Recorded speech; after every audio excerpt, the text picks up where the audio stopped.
જય શ્રી કૃષ્ણ. રાધે રાધે. રાધે સત્સંગમાં સત્સંગનું રસપાન કરતા બધા જ આત્મીયજનો શ્રી વલ્લભની પ્રેરણાથી પ્રેરાઈને રાધે સત્સંગમાં આજે આપણે એક સુંદર પ્રસંગ જોઈએ કે જેમાં શ્રી કૃષ્ણ ભગવાન ગોકુળ છોડીને ગયા ત્યારે રાધાજીના કાનમાં શું કહ્યું. પરંતુ તે પહેલાં આપણે રાધે સત્સંગ ચેનલને સબસ્ક્રાઈબ ન કરી હોય તો સબસ્ક્રાઈબ કરશો, જેથી નિત્ય સત્સંગની જાણ આપને થઈ શકે. કૃષ્ણ કનૈયા લાલ કી જય.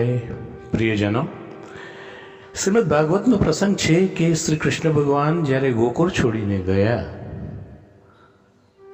ત્યારે સર્વને કંઈ ને કંઈ કહ્યું, પણ રાધાજીના કાનમાં શું કહ્યું? ગોપીઓએ અક્રૂરને કહે છે કે જ્યારે કૃષ્ણ વિયોગ સમાન બીજું કોઈ દુઃખ નથી.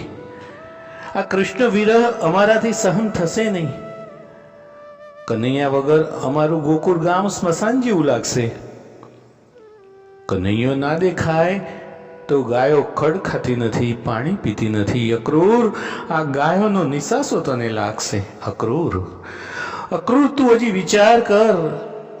તારે લઈ જવા હોય તો બલરામને લઈ જા, પણ અમારા કનૈયાને લઈ ના જા. લોકો કહે છે કે મથુરાની સ્ત્રીઓ જાદુ જાણે છે, તો તે અમારા લાલા પર કઈ જાદુ કરશે તો? અમારો કનૈયો પાછો નહીં આવે તો?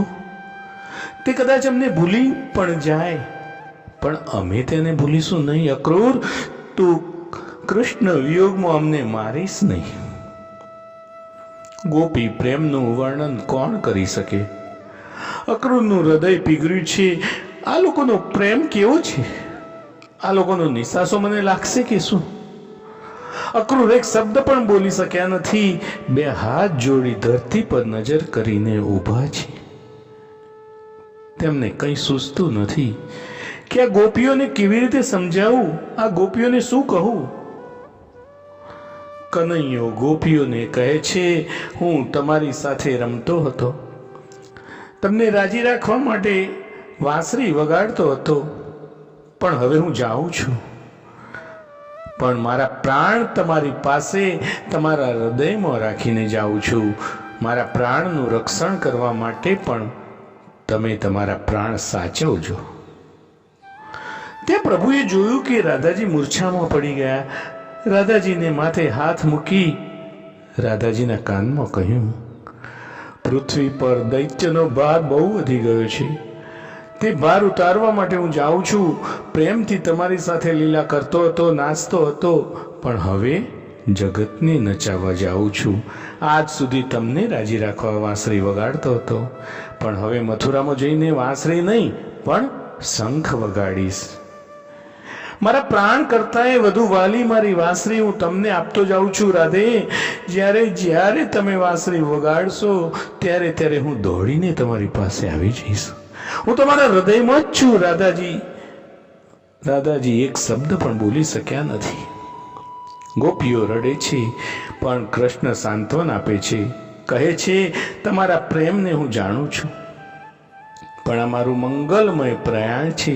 તે પ્રયાણ વખતે તમે રડશો તો અપશુકન થશે. તમે રડશો નહીં, હું પાછો આવીશ. ગોપીઓને આ પ્રમાણે સમજાવી શ્રી કૃષ્ણ બલરામ સાથે રથમાં બિરાજ્યા. રથ ચાલવા માંડ્યો. ગોપીઓએ પણ આંસુ દબાવ્યા હતા, પણ હવે જ્યારે ખાતરી થઈ ગઈ એટલે રડી પડ્યા છે. હવે ક્યારે આવશે, ક્યારે દર્શન આપશે, ક્યારે મળશે? અંતે ધીરજ ખૂટી પડી. વિરહની સંભાવનાથી વ્યાકુળ બની ગઈ અને લજ્જા છોડી બે હાથ ઊંચા કરી ઊંચા અવાજથી પોકારી પોકારીને રુદન કરવા લાગી. હે ગોવિંદ, હે માધવ, હે પ્રાણ પ્યારે, અમને ભૂલશો નહીં. અમે તમારા આધારે જીવીએ છીએ. હજુ પણ ગોપીઓ અનેક રીતે શ્રી કૃષ્ણને મનાવે છે. દ્રશ્ય એવું કરુણ હતું કે અક્રૂર પણ રડવા લાગ્યા. અક્રૂરને આશ્ચર્ય થયું કે આ લોકોનો પ્રેમ કેવો છે. ગાયો પણ રડવા લાગી. રથ તરફ જોઈને હાંભા હાંભા કરે છે. કોઈ ગોપી મૂર્છામાં પડે છે, તો કોઈ ગોપી રથ પકડવા દોડે છે, તો કોઈ રથ પકડીને સાથે સાથે દોડે છે. આ ગોપી પ્રેમની કથા કોણ વર્ણવી શકે?